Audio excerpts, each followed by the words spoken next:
जैसे ही हम education portal 3.0 open करते हैं तो आप देख सकते हैं लेफ्ट साइड में यहाँ पे लिखा है HRMS। तो साथियों, जैसे ही हम इसे ओपन करते हैं तो यहाँ पे देखिए, यहाँ पे ये ऑप्शन लिखे आते हैं transfer request, administrative level transfer और ट्रांसफ़र रिपोर्ट। अब यहाँ पे हम क्लिक करते हैं ट्रांसफ़र रिक्वेस्ट में, तो आप यहाँ पे देख सकते हैं साथियों कि यहाँ पे लिखा आ रहा है about voluntary and mutual transfer, और यहाँ पे लिखा है आवेदन करने के लिए apply voluntary transfer, apply mutual transfer, और यहाँ पे लिखा है print and log draft application, मतलब हम जो प्रिंट आउट निकालेंगे उसे अपलोड करने के लिए यहाँ पे ये दिया है। अब साथियों चलिए इसी को मैं आपको हिंदी में करके दिखाता हूँ मैं कि हिंदी में क्या लिखा आता है यहाँ पे। तो यहाँ पे हिंदी सेलेक्ट कर लेता हूँ मैं ताकि आपको अच्छे से समझ में आ जाए। तो ये देखिए साथियों, ये यहाँ पे लिखा, सबसे ऊपर लिखा है स्थानांतरण अनुरोध करें, यानी कि यहाँ से हमें आवेदन भरना है। और यहाँ पे ये देखिए, यहाँ पे लिखा है स्वैच्छिक स्थानांतरण के लिए आवेदन करें। यहाँ पे लिखा है स्वैच्छिक और पारस्परिक स्थानांतरण के बारे में लिखा है। इसके लिए यहाँ पे यह है कि पारस्परिक स्थानांतरण लागू करें, और यह है आवेदन ड्राफ्ट को प्रिंट करें और लॉक करें, और अंत में यहाँ पे लिखा है प्रशासनिक स्तर पर स्थानांतरण।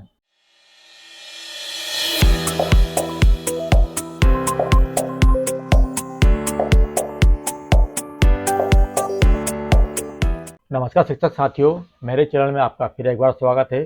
तो साथियों, जैसे कि हम सभी जानते थे कि 1 मई से शिक्षा विभाग में ट्रांसफ़र के लिए ऑप्शन ओपन होने वाले थे, लेकिन अभी तक हो नहीं पाए।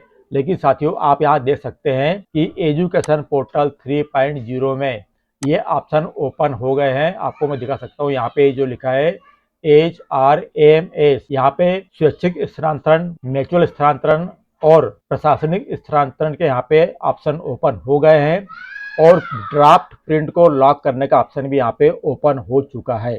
चलिए साथियों, सबसे पहले आपको मैं ये बताता हूँ कि यहाँ पे क्या क्या ऑप्शन शो हो रहे हैं, पहले आप इसे ध्यान से देखिए। तो साथियों, जैसे हम ये HRMS को हम क्लिक करते हैं तो आप देख सकते हैं यहाँ पे लिखा है ट्रांसफ़र रिक्वेस्ट। चलिए हम ट्रांसफ़र रिक्वेस्ट को हम क्लिक करते हैं यहाँ पे। तो जैसे हम यहाँ क्लिक करते हैं तो यहाँ पे इस प्रकार से 3 ऑप्शन ओपन होते हैं, about voluntary and mutual transfer, मतलब ये स्वैच्छिक और पारस्परिक स्थानांतरण के बारे में यहाँ पे लिखा है। तो चलिए जैसे हम इसे यहाँ पे क्लिक करते हैं तो देखते हैं कि यहाँ पे क्या लिखा आता है। तो यहाँ पे साथियों कुल मिला के वही जो निर्देश है स्वैच्छिक स्थानांतरण और पारस्परिक स्थानांतरण, इसके बारे में यहाँ पे निर्देश दिए हैं। चलिए अब हम यहाँ पे क्लिक करते हैं, कहाँ पे, अप्लाई वॉलंटरी ट्रांसफर, मतलब स्वैच्छिक स्थानांतरण के लिए आवेदन। जैसे हम यहाँ पे क्लिक करते हैं साथियों, तो साथियों आपको क्लिक करके बाद में बताऊंगा मैं कि क्या ओपन हो रहा है। पहले अपन देख लेते हैं कि यहाँ पर स्पष्ट लिखा है कि यहाँ पे हमें स्वैच्छिक स्थानांतरण के लिए आवेदन करना है, यहाँ पे म्यूचुअल ट्रांसफर के लिए आवेदन करना है, और यहाँ पे जो प्रिंट आउट निकालेंगे उसे अपलोड करने और लॉक करने का ऑप्शन दिया है यहाँ पे। और यहाँ पे दिया है अंत में प्रशासनिक स्थानांतरण के बारे में, और सबसे नीचे दिया है यहाँ पे ट्रांसफर रिपोर्ट। तो साथियों इस प्रकार से जो ऑप्शन है ये ओपन हो गए हैं। चलिए आपको मैं एक बार हिंदी में बता दूं मैं, ताकि आपका कन्फ्यूजन और दूर हो जाए। तो चलिए हम होम पे जाते हैं पहले हम, और होम पे जाने के बाद में सीधे मैं इसे हिंदी में सिलेक्ट कर लेता हूँ। और हिंदी में सेलेक्ट करने के बाद ये देखते हैं आप HRMS, यहाँ पे हम क्लिक करते हैं तो यहाँ पे देखिए यहाँ पे आता है स्थानांतरण अनुरोध। तो मैं यहाँ पे स्थानांतरण अनुरोध वाले में जैसे मैं यहाँ पे क्लिक करता हूँ तो देखिए यहाँ पे क्या आता है, आपको साथियों विस्तार से बता रहा हूँ। जैसे आपने यहाँ पे क्लिक किए तो यहाँ पे आता है स्वैच्छिक स्थानांतरण के लिए आवेदन करें, उसके नीचे है पारस्परिक स्थानांतरण लागू करें, और तीसरे में आता है ड्राफ्ट आवेदन को प्रिंट करें, और अंत में यहाँ पे आता है प्रशासनिक स्तर पर स्थानांतरण, और अंत में यहाँ पे दिया है यहाँ पर स्थानांतरण रिपोर्ट यहाँ पे दिया है।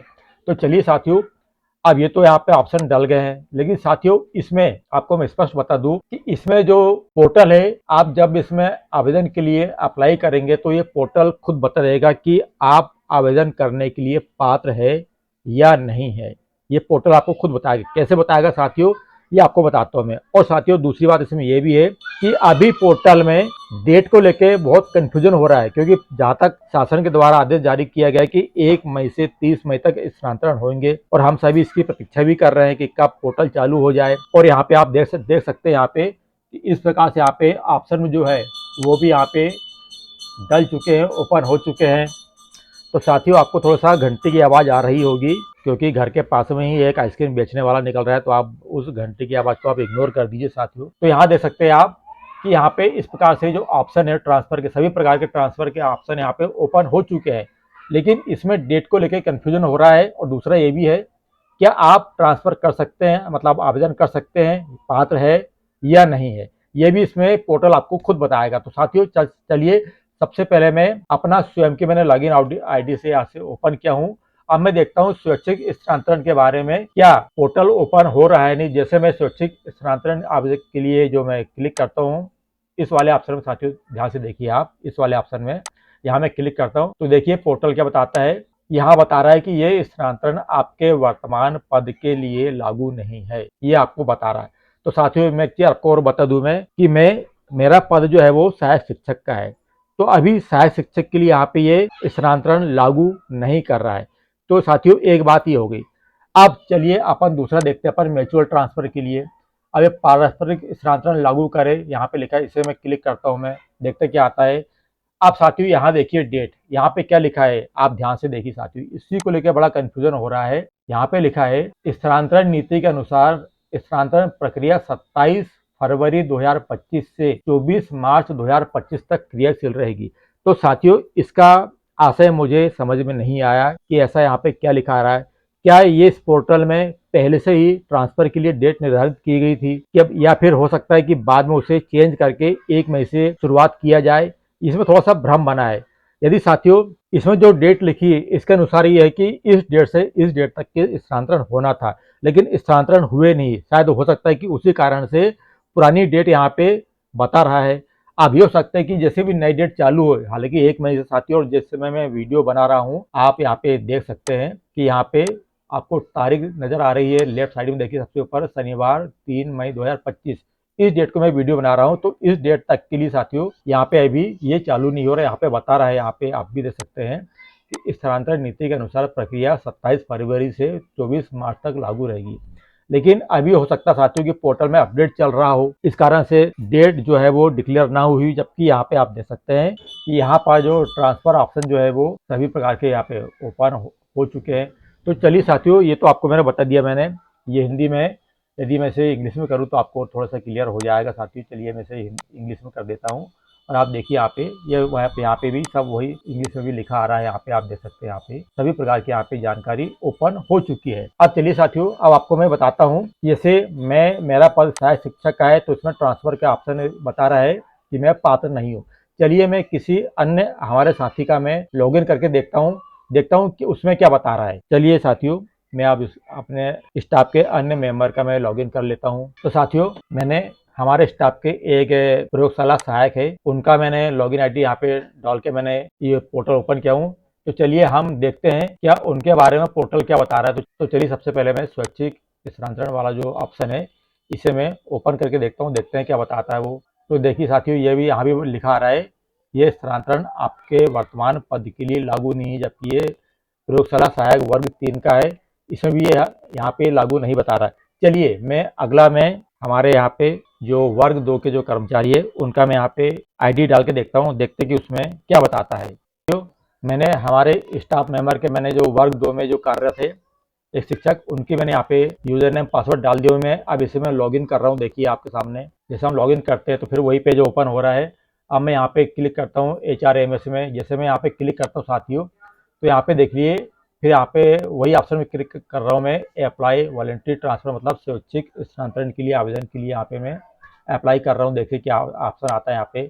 अब यहाँ देखिए साथियों फिर यहाँ पे अब इसमें ऑप्शन आ रहा है, लेकिन इसमें यही डेट बता रहा है कि स्थानांतरण के लिए आवेदन करने की दिनांक 3 फरवरी 2025 से 24 मार्च 2025 तक के लिए आपसे अनुरोध है कि उल्लिखित दिनांक पर स्थानांतरण आवेदन पत्र भरें। तो साथियों कुल मिला के ये लग रहा है मुझे कि ये जो डेट है ये पिछली डेट ही बता रहा है। अभी नई डेट जो 1 मई से घोषित हुई थी उसके बारे में अभी शायद नई डेट यहाँ पे अभी नहीं बता रहा है इस पोर्टल में। जबकि साथियों आपको एक चीज बता दूं मैं कि यहाँ पर print and log draft application यहाँ पे ये ऑप्शन भी यहाँ पे ओपन हो चुका है। चलिए मैं इसे आपको ओपन करके दिखाता हूँ मैं यहाँ पे। तो देखिए यहाँ पे ये ऑप्शन पूरी तरह से खुला हुआ है, प्रारूप आवेदन को प्रिंट और लॉक करने हेतु यहाँ पे दिया है। और यहाँ पे आप देख सकते हैं, यहाँ पे कैप्शन भी चल रहा है। यहाँ पे आपको दिखा दूं मैं कि ड्राफ्ट आवेदन का प्रिंट लेकर स्वतः हस्ताक्षरित कर लॉक एप्लीकेशन में जाकर आवेदन अपलोड करें। मतलब यदि हम यहाँ पे स्वैच्छिक आवेदन के लिए हमने अप्लाई किया तो हम यहाँ पे इस ऑप्शन में क्लिक करके, इस टिक बॉक्स में क्लिक करके हम उसे ड्राफ्ट को लोड करेंगे और लॉक करेंगे। और यदि हम म्यूचुअल के लिए हमने किया है तो यहाँ पे हम क्लिक करके उस एप्लीकेशन को अपलोड करेंगे और लॉक करेंगे। तो साथियों, इस प्रकार से यह है स्वैच्छिक और म्यूचुअल ट्रांसफर के लिए आवेदन को प्रिंट और लॉक करने के लिए ऑप्शन। तो साथियों, कुल मिला के यह है बात कि जहाँ तक मुझे ऐसा लगता है कि अभी इन स्वैच्छिक और पारस्परिक स्थानांतरण के लिए डेट अभी फिक्स नहीं हुई है। ऑप्शन भले उन्होंने ओपन कर दिया है, लेकिन अभी डेट उसकी यहाँ पे आई नहीं है। जहाँ तक मेरी समझ के अनुसार कह रहा हूँ साथियों, आपकी समझ क्या है, आपको कितना ज्ञान है, ये आप मुझे कमेंट करके जरूर बताइए कि इसमें ऑप्शन खुल गए हैं लेकिन डेट को लेकर कंफ्यूजन हो रहा है। तो आप मुझे कमेंट करके जरूर बताइए कि ऐसा यहाँ पे क्यों आ रहा है, क्या कारण है यहाँ पे। तो साथियों, वर्तमान स्थिति मतलब 3 मई शनिवार 2025 तक की जो स्थिति पोर्टल में थी, वो जानकारी मैंने आपको बताया हूँ, क्लियर बताया हूँ, आपके सामने एक एक ऑप्शन को खोल के बताया हूँ। लेकिन इसमें ये आ रहा है कि जो पात्र है ट्रांसफर के लिए उनके लिए आ रहा है कि आपको इस डेट से इस डेट तक करना है, जबकि डेट पिछली है। और जैसे मैं सहायक शिक्षक हूँ या वर्ग 3 का भी आपको मैंने इसमें आईडी पासवर्ड से ओपन करके बताया है, तो उसमें लिखा है कि आप इस स्थानांतरण के लिए पात्र नहीं है।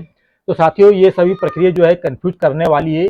एक्चुअल स्थिति क्या है वो हमें बहुत जल्दी बाद में पता चलेगी पोर्टल के माध्यम से। आपको मैंने ये बताया कि वर्तमान में यहाँ पे क्या स्थिति चल रही है, ये आपको मैंने बताया। तो साथियों, यदि आपको ये जानकारी अच्छी लगी हो तो मेरे चैनल को सब्सक्राइब जरूर कीजिए, वीडियो को लाइक कीजिए और साथियों मेरे चैनल में बने रहिए। तो साथियों, ट्रांसफर के संबंध में लेटेस्ट अपडेट पाने के लिए आप मेरे चैनल को सब्सक्राइब जरूर कर दीजिए और बेल आइकन को प्रेस करके नोटिफिकेशन और ऑल पे कर दीजिए। तो साथियों, ये थी वर्तमान स्थिति। आगामी दिनों में जैसे ही पोर्टल ओपन होता है, डेट निर्धारित होती है और ऑप्शन चालू हो जाते हैं, तो उसकी भी जानकारी सबसे पहले मैं आपको दूंगा मैं। इसीलिए मेरे चैनल को सब्सक्राइब करना ना भूले। वीडियो पसंद आए तो वीडियो को लाइक कीजिए, शेयर कीजिए। तो साथियों, आज के लिए इतना ही। अब मिलते हैं अगले वीडियो में, तब तक के लिए आप सभी को मेरा नमस्कार।